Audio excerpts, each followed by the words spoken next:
Next, the magician attempts a dangerous, death-defying escape called the Cage of Doom.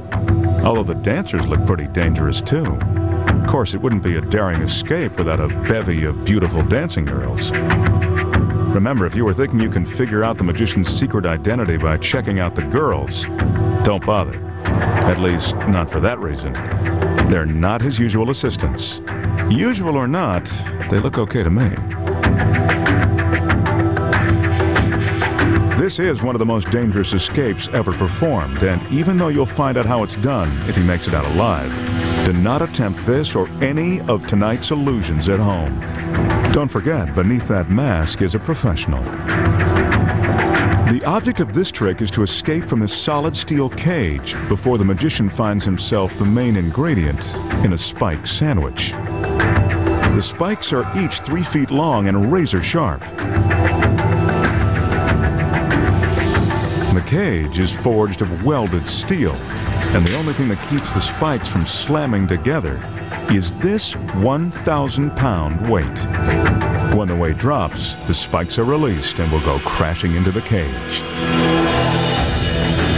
Enough of the grand tour. Let's lock him up and throw away the key. First, a pair of iron wrist shackles, always a nice accessory. Padlocked and guaranteed escape-proof.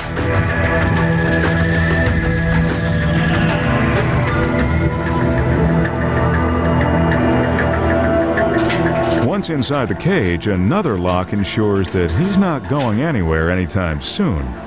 So long, ladies. Now to heat things up. It's getting warm in here.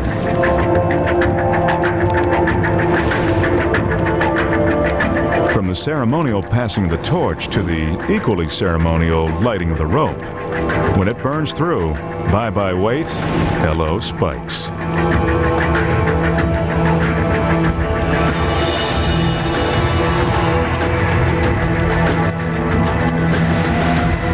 You didn't expect the magician to show us everything right away, did you?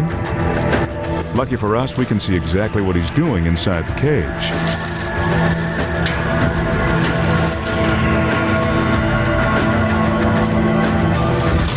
Looks like he's got the shackles off. Now to get out of the cage before he's permanently perforated.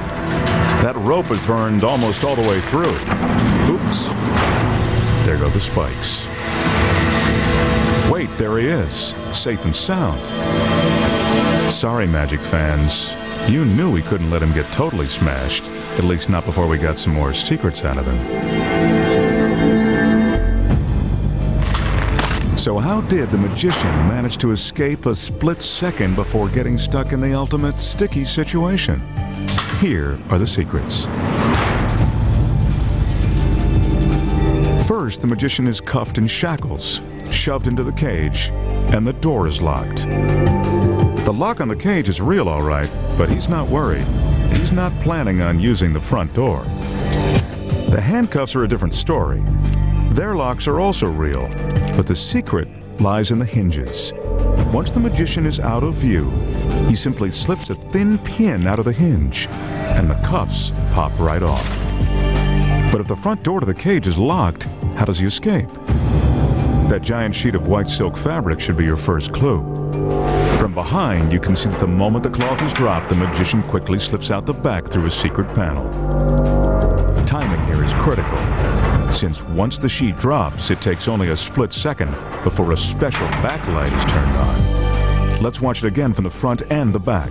The cloth drops, and the magician makes a quick exit, but his silhouette creates the illusion that he's still in the cage and still struggling to get out. He's doing a pretty good acting job, too, because the audience falls for it. But what really controls those very real, very sharp steel spikes? The magician flips a secret switch hidden behind the base of the cage. The switch lets a stagehand who's hiding in the wings know that it's okay to send the spikes flying. Watch closely during the trick and you'll see him kick the switch. Once the signal is given, the stagehand releases the spikes. At the same moment, the rear spotlight is turned off, and our agile magician uses the bars of the cage like a ladder. How's that for climbing your way to the top? It's easy when you know the secrets. And they call this magic?